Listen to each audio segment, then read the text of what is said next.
In the 7th grade, I took on this science experiment to incubate a dozen eggs. Every week or so, I would open up an egg and preserve the contents in formaldehyde.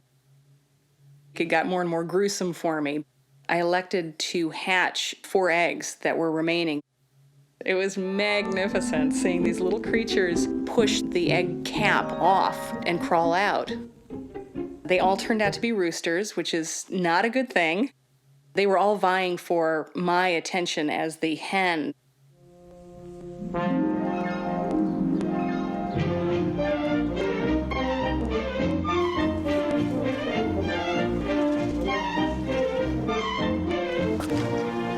When I was a kid, my mom bought some fertile eggs at a feed store, put them in a shoebox with a light bulb and a thermometer, and we tried to hatch them. We kept them for one summer, and when some of them started to become roosters and started to crow, we gave them to my aunt and uncle who had eggs and chickens for quite a while.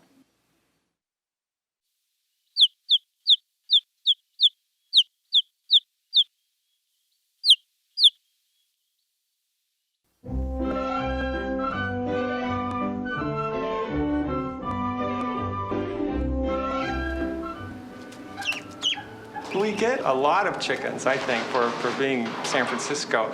Right now, we have one little rooster, a little bantam rooster in, that was picked up as a stray. Most of them come in as strays. People just find them walking down the sidewalk. I have a network that will take chickens, so they have a pretty good, very good chance of getting out of here alive. The worst would happen that we would euthanize them for either health, if they were very ill, behavior, if it was a particularly nasty chicken or rooster, which that doesn't happen too often.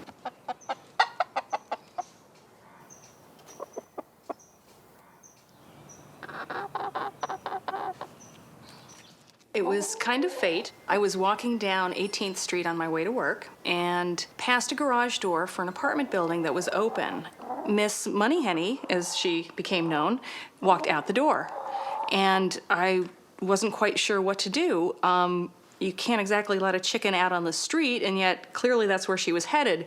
So I went to shoo her back in, and she just kind of stayed at my feet and looked up at me like, pick me up. So I picked her up.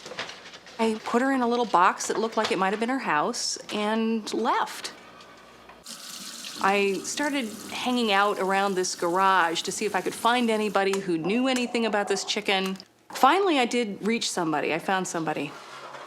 And the fellow was like, oh, yeah, that's Jamie's chicken. He's actually looking to get rid of it. You can handle that? No, I don't think so. Mm-mm. He purchased her so that he could use her as a prop in a video. He was very unhappy with his job. He was a computer technician and extremely bored, and wanted to get on Survivor.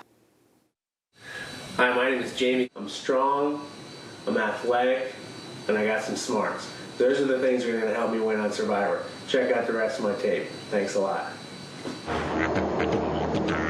The Survivor video was him emerging from the Presidio forest, holding her by her legs upside down. Chicken, cook it up. He liked her very much, but his landlord did not like her very much. So she stayed.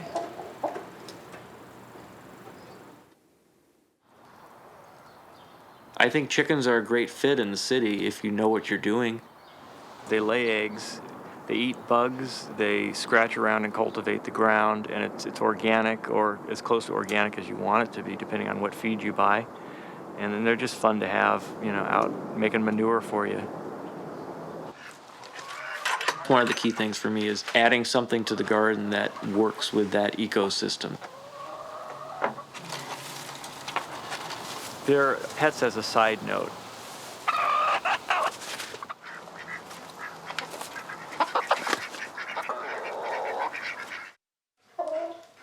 The intention was a pet. Having her has not really affected my decision to consume chicken. However, it has significantly affected the kind of meat products that I'm willing to buy. They have to be raised in humane conditions. I'd really like to think that I would have the nerve to actually humanely end an animal's life and honor it by eating its delicious flesh, but I don't know if I would. Someone once said, don't ever name a chicken that you're going to eat. And I think that's reasonable advice. I think you should know where your food comes from, and you should not be afraid to eat meat that you've raised. And I know that if I was to eat my chickens, they'd be healthier than any of the chickens I get at the supermarket. Both my parents were exposed to life that way. My mom would have to go out and catch a chicken for dinner. It's a very different recognition of what eating meat is about. You know, it's about killing animals. Living in the city, you just don't even have to think about it.